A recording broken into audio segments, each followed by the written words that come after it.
Hello, everyone. I'm Mark Plaster, Senior Executive Editor of Emergency Physicians Monthly, and this is EP Talk. And my co-contributor here is JD Landon, and thanks for joining us, JD. And my special guest today is Zack Shinar, and Zack is famous for his work with ECMO, particularly ECMO in the ED, but really, truly, Zack, what you're famous to me for living in Annapolis, Maryland, the home of the U.S. Naval Academy, is you beat Army in sprint football, right? Yeah, back in the day, that was one of my yeah, I guess epic moments. Few epic moments, but there was one of them. Anybody who's not familiar with the term sprint football, you need to know that it's 165 pounds or less. Is that right? Was that what it was when you were there?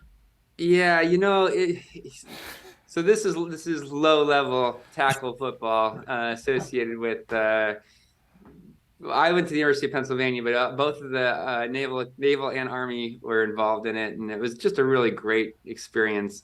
Certainly, none of us were going to be going on to the NFL or anything even close to that. But yes, there was a weight limit. It was sort of less than specifically 165, but that was sort of the general cutoff, and it was a lot of fun. A lot of Yeah, fun.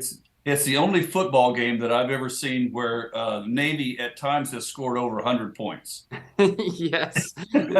Yes, and I think the year after that, after we beat actually Army and Navy in the same year, Army made it well known that they were a better team by doing something like that in a ridiculous score against us. Well, okay. After Penn, just kind of lead us through your career and tell us a little bit about. You're from California, though, right? How'd you end up at Penn? I'm not from California. I moved around quite a bit. Moved every pretty much 4 years growing up. Went to high school in Dallas, Texas. Yeah, ended up going out to Philadelphia for undergrad, then came back to West Coast for med school and residency at USC in LA County, and then took a job down in San Diego, and have now been here for the last 14 years. Yeah, I started to say I was looking at your CV, and it looks like you've done about 50 years worth of work in 20 years. So I was impressed at all the stuff that you've actually done, and it was pretty crazy. So what? But you're originally from where? Yeah, it's a good question. It's hard to say where. I grew up actually in the Midwest a bit, in Chicago and Indianapolis, and then went to high school in Dallas. And so, yeah, I kind of moved around a lot. I think it was hard at the time moving so often, but looking back, I'm very fortunate to have experienced a large part of the U.S., and I think it gave me a little bit of a travel bug to go Yeah. see the rest of the world. What And I've made you also been travel? super What, what, fortunate. what made you travel so much? Were you in a witness protection program or something like that? Still am. Yeah, still running from the law. Yeah, my dad worked for Eli Lilly, which is a pharmaceutical company, and Okay. was involved in CNS drugs when that was really big for Lilly. Yeah. And so it meant we moved every few years as he climbed the corporate ladder. And so we spent a couple times in Indianapolis, which is their headquarters, and then Yeah. did stints in other places.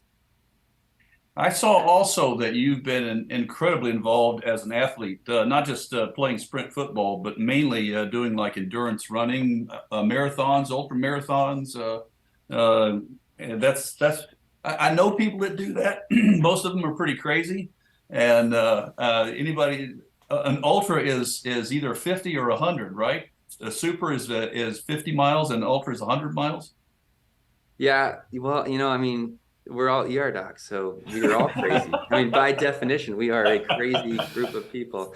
So yes, I would agree. It is ridiculous, and I would have never guessed that this is what I would have gotten into. In fact, when I was playing football and baseball growing up, like this was the antithesis of what I wanted to do, was go and run. But somehow, with a couple buddies saying, "Hey, you want to do this? Hey, you want to do that?" and myself, unfortunately, not saying no. I did get into some of these endurance sports, and it's in San Diego. It's so great. It's just such a great place to do these things. So one thing has led to another, and so I've done quite a few ultras, quite a few, done an Ironman. I'm actually running a marathon this weekend up in Sacramento. So it's a hobby. Some people play golf. JD can kind of relate to you. I mean, he's doing what's it called, the Murph. He's surrounded by Navy SEALs down there in Virginia Beach, and so he's got to buck up and do something. What's the Murph? We're always trying to improve ourselves. The true Murph is throwing on a flak jacket with some weight in it and doing a bunch of pull-ups, bunch of push-ups, and running and squats. It's miserable. Yeah. But we're gonna try to do it. Yeah, there you go. There you go. I'm going to let JD kind of run this, but I'm going to kick us off by saying that you are doing an interesting. We talked about ECMO a little bit, and I'll let JD ask his questions. But the main thing that really fascinates me about what you're doing, Zack, is that you're at a community hospital, are you not? Yeah, I'm at a community hospital here in San Diego. Very good one. Yeah. We have no residents. We have none of the research component that most academic centers have. Yeah. Okay. How in the heck did that happen? Yeah, I know. I didn't go into community practice thinking that this would happen, and I was very fortunate. A lot of very fortuitous events happened. I really am so thankful for my training at SC that I think gave me some of the building blocks, and then the people down at Sharp, which is where I work, they're just the right milieu of people and some really enthusiastic docs allowed for this to occur in a very unique situation. And then after kind of retrospectively looking at it, you realize that there are a lot of advantages to having new technologies grow out of community practice. Yeah. I couldn't agree more. I think that sometimes some of the great things that happen in university settings never get out into any place else. Whereas if it starts someplace like where you are, you're certainly not an average emergency physician, but if it comes out of need, if it comes out of people trying to build a better mousetrap to address a very vital problem, I think that those are the kinds of things that sometimes are far more applicable than some of the kind of brainiac things that come out of our university settings. And that's not to really diminish university settings. It's just to say that oftentimes community docs don't see the value or don't take advantage of their situation in a community setting. So you are unique. But let's I'm keep trying to pass it off to JD. I know you're sitting there with a lot of questions here. No, I could talk to Zack for days, probably in weeks. I should probably start running so we could do runs together and just like ask all my questions during our 100-mile run. Come down, it'd be great. I'm actually curious, at SC, was anybody doing ECMO when you were in residency there? No, I had never even heard of that word. Yeah, nor I heard of the word LVAD, and that was quite a surprise on my first overnight shift to see some guy with a tube sticking out or a big wire sticking out of his chest walk into the ER, and I was supposed to figure out what to do with it. Wow. So what is your origin story, would you say, Zack, as far as like what was the first encounter, first experience that made you guys say let's put garden hoses in people's vessels and pump their blood for them? So I would say this is a group effort, and I want to minimize my component here, meaning that there were so many people involved, and there's so many people that even before Sharp Memorial were involved in ECMO that made all of this happen. So this is not a one-man show in any way, shape, or form. But one of the things that did happen shortly after coming out of residency was you just sort of realize that, man, all these people are dying and we're not really doing anything. And I think one of the disingenuous things that I know I have said was, we did everything for your mother, father, grandma, whatever, insert the pronoun. And I didn't feel like we really did. We didn't do a whole lot of anything more than what the EMS was doing. And so that I think was kind of the first just inkling that, is there something we could do? The second thing came with the realization that this machine, this device, was being utilized in our hospital upstairs to help with CABG patients that couldn't get off the pump, and then occasionally for patients in the ICU that had had a cardiac arrest. And so then just hearing that word kind of made me, as a fresh person out of residency, interested in it. And my colleagues, Joe Velezzo and Chris Ho, were instrumental in this, and just sort of saying, hey, look, this is something we could do. And then some fortuitous meetings with our CT surgeons, who Walt Dembitsky, this thing would never have flown if Walt had not been who he is. And basically, when we came to Walt and said, we want to do this in the ER, he said, go for it. And that is unusual. Yes, and so yes. when we go back to the academic center question, you say, oh, Zach, how could you possibly have, been involved with this at a community hospital? In honesty, I think it was easier that way. Yeah. I think these relationships that we had already built with CT surgery, with cardiology, with just the whole hospital, in a smaller setting of people that you did go surf, run, bike, etc., go out to dinner with, that those things were key to allowing this to even form in the first place. So when Walt said, yeah, go for it, it wasn't this big barrier. It was, okay, how do we make this happen? So how did you make it happen? So again, we got lucky. I actually put together a game plan of how we would do this in the ER on more of a theoretic basis. And we have a tight group of docs. We have a very strong group of docs, which is also helpful. A group that has very low attrition. And in general, docs are very happy where we work. So I think we have a strong group of collegiality between us. And so we presented this at our meeting. And then that evening, just like today, I'm walking in for a 2 p.m. shift.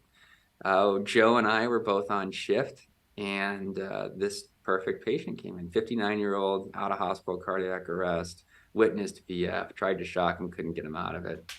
And I called Joe he was over in the cafeteria, and I was like, get on over, this is it. So we, roll up, called the ECMO machine down, sort of along the game plan that we had put together for that morning. And everything that could go wrong went wrong. So as nice as it would be to say we put him on ECMO and it was so smooth, it was anything but that. And I left that first case after having now put him on, but it was 69 minutes of total downtime before we had got him on. And I just, at that point, that was just so ridiculously long that I never even dreamed that he would survive. I went up, had a conversation with his wife, said, we tried everything, including this new technology that we tried to get him on bypass. We were successful at getting him on bypass. However, my hopes for his brain are very low. Yeah. So a couple hours later, Ralph decides that he's going to wake up in the ICU, this patient of ours. He decides that he's going to try and pull out the ET tube and starts writing on a piece of paper that he wants that thing out. So our cardiologist cath him and gets stented, and he walks out of the hospital neurologically intact 9 days later, and has become a great friend of mine, a great friend of Joe's, and a great person to just ignite our whole facility. With that, though, it also allowed for some changes of mindset amongst the docs. So not everybody was on board 100%, and it continues to be today. You have ups and downs where, you get a few deaths, and all of a sudden people are like, why are we doing this? It's such a waste of time. It's a waste of resources. And then you get a patient, such as just happened a couple of days ago, which this may be the biggest one we've ever had, honestly, we'll see. But they're just so miraculous cases that you walk that patient through the ER, and all the ER nurses are like, there's no way. There's no way that is the same patient that we just took care of, 5 days ago. So it's a rocky road, but that first case was instrumental for us to get the energy and just all that's needed to get a program started. I have a question. You said everything that could go wrong went wrong, and what if you can tell me what's the procedure and what went wrong? What's the ideal procedure and what went wrong? So if you say it just in words, it sounds very easy. You just got to put two central lines in and turn on a pump, and then the guy's rolling. What's wrong with that? I can do that all day. Any ER doc can do that. And that's probably the sophistication that we had 12 years ago or whatever Ralph was. So we've grown so much in this, and even right now, and I think we'll probably come to more of this later, but even right now, I mean, we are using a sledgehammer in the type of ECMO that we're doing right now. I have high hopes that what we're doing right now is just the tip of the iceberg as far as technological advances that we can use to improve the care of not only cardiac arrest, but all kinds of critical patients with technology that is either exactly like ECMO or similar to ECMO. So that being said, the basic idea is that you put in 2 cannulas into the groin, one into the femoral artery and one into the femoral vein. Initially, we were putting 9 French cannulas in both the artery and vein. We've now gone down to a 5 French artery cannulation. Okay. Now, just at that stage, you have advantages to your cardiac arrest. So this is now almost seems, I think, second nature to many resuscitationists. Maybe a little bit less to ER docs, for probably most ER docs. But the idea of using an intra-arrest arterial line, like this was just mind blown for us when we first started doing this. Putting 5 French cannulas in, and again, this was a big culture change. Nurses were like, we aren't doing that. Like, I'm not going to set up an art line for you in the middle of your arrest. And now the nurses are way in front of us. They're like, where is our art line? Like, we cannot run this resuscitation without an art line. So that's number one. Because you were able to tell the effectiveness of your CPR using the art line. Is that right? Yeah. And we'll get into this, I'm sure, as well, but we have our nurses run our codes. And so they're the ones looking up there saying, are we doing adequate chest compressions? Is it time to shock VF? Are we actually in pseudo PEA? All the things that an intra-arrest arterial line gives you, they're the ones looking at it. So they want to know right then and there, as fast as possible, how to more optimally run the resuscitation. Yeah. Okay, so the art line and the venous line, that seems very nice and easy. Developing the skill set to get an art line in general takes some practice. And then let me ask you, I'm sorry for interrupting, but are you using ultrasound to put the lines in, or you put them in blind? We do use ultrasound. I would strongly advocate using ultrasound. I would even go as far as to say, don't attempt without the ultrasound. Yeah. Because once you miss that first stick, you're in a world of hurt. Yeah. Zach, do you have any docs in your shop who feel like their ultrasound procedural skill level is not up to par and are just 100% will not cannulate? I go around and teach ECMO to so many different hospitals. So this is a very common problem. And it will become less of a problem as more and more docs become skilled in ultrasound. Currently, I do not believe, there's a level of a gradation of skill set for all of these things. But in our current practice, there is no doc who would not feel comfortable putting in an ultrasound line in our shop. Now, this also, I think, speaks to a slightly different question, and that is, how involved are the ER docs in general in procedures in the ER? And so that is a problem. So if your hospital is under the notion that, or common practice, that the intensivists will put the lines in upstairs, just put in a peripheral presser until they get there, that's going to be a problem. That's going to be a problem. And that's also a very big problem in academic centers where the attendings don't place a lot of lines. I'll say this probably a couple of times today, but I'm even now thousands of central lines in. I'm still not as good as I could be.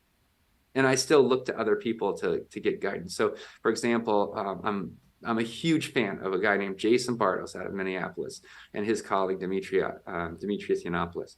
So these guys, they really take this idea of how to get the lines in, they take it to the next level. And I'm constantly learning tricks and stuff on how to do things better from people all over the world. And I think that's one of the advantages of an educational thing like a podcast, in that you can take people from all over the world doing the same thing that you're doing, trying to learn it in a different way, and then just take iterative change and make it better for the next round. So there are some issues with the current skill set of ER docs. Are we capable of putting in central lines? And then are we capable of putting in art lines? And then the next level is, are you capable of putting in an intra-arrest art line? So during chest compressions, that is the kicker of this. If you can put it in an intra-arrest arterial line, then this procedure all of a sudden becomes far simpler. Yeah, and that's just because of the movement that occurs during CPR. Right. And part of this is an organizational thing. If you look at Jason and Dimitri, they're cardiologists in Minneapolis, one of the advantages that they have is they are doing this on a cath lab table, which is hard and which is not soft like our usual ER beds. They also are very good at immobilizing the lower part of the body so that there is less movement. Got it. Using Lucas device or auto pulse or some mechanical chest compression device. So if you can automate it, you can make it as smooth as possible, then you can minimize the movement of the pelvis during your procedure. But yes, you are going to have some movement during your cannulation. When you guys were getting started, were you having your docs almost as a policy, even if they weren't going to meet your inclusion criteria? If it's a cardiac arrest, everybody gets a cordis and a femoral art line by protocol?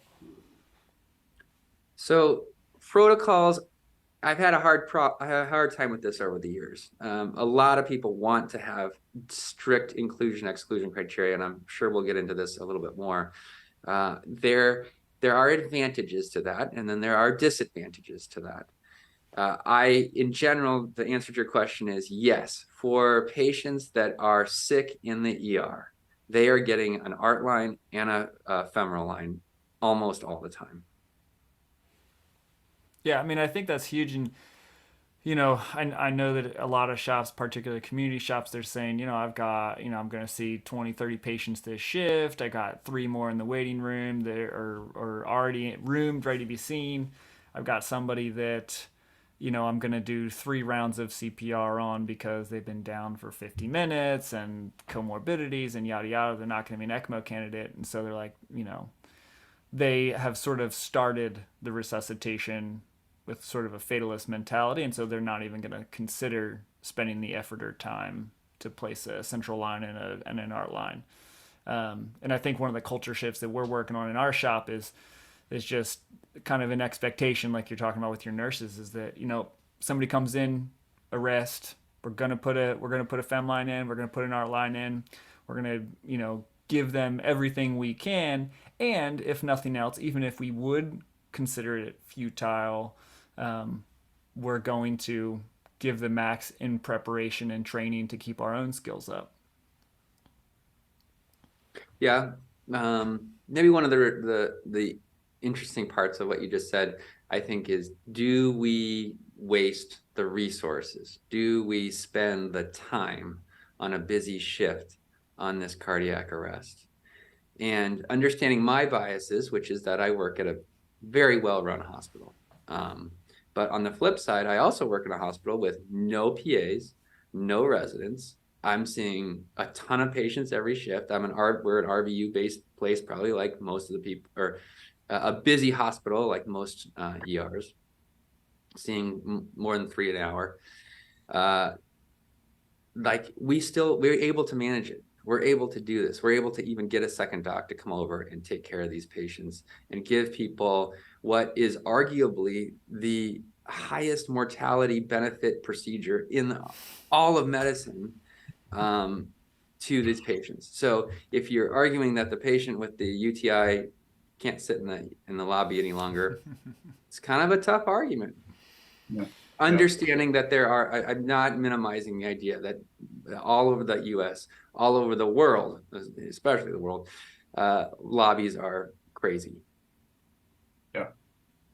We're getting close to the end of our first session, and I'm excited to go on and have more discussion with you, Zack.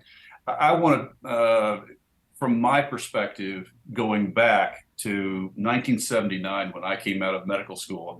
Don't gasp when you hear that number. But one of the reasons I was attracted to the field of emergency medicine was because at the time, CPR and particularly street CPR and all of the resuscitative efforts were just starting in their infancy, getting into practice. And the idea of making an impact at that level was so inspiring. To me, that I was willing to spend the rest of my professional career in emergency medicine because we could make a difference. Okay. Now it turns out that CPR has been sort of an elusive in its effectiveness. But part of the reason why I was so excited to talk to you, and JD and I talk a lot about ECMO, and the reason why I was excited to talk to you is because I think we are on the cusp of a new era of resuscitation. I think that what you're really describing here is what I saw 50 years ago, 40 years ago. And I'm incredibly excited by that. And so I applaud how far you come in showing this technology. I applaud your humility in knowing that there is still a lot more to do, both technically and expansion of its applicability. But at the same time, what you've done already should amaze everybody who hears these stories. Everybody. And so I'm anxious for us to pick this topic up and go further with it.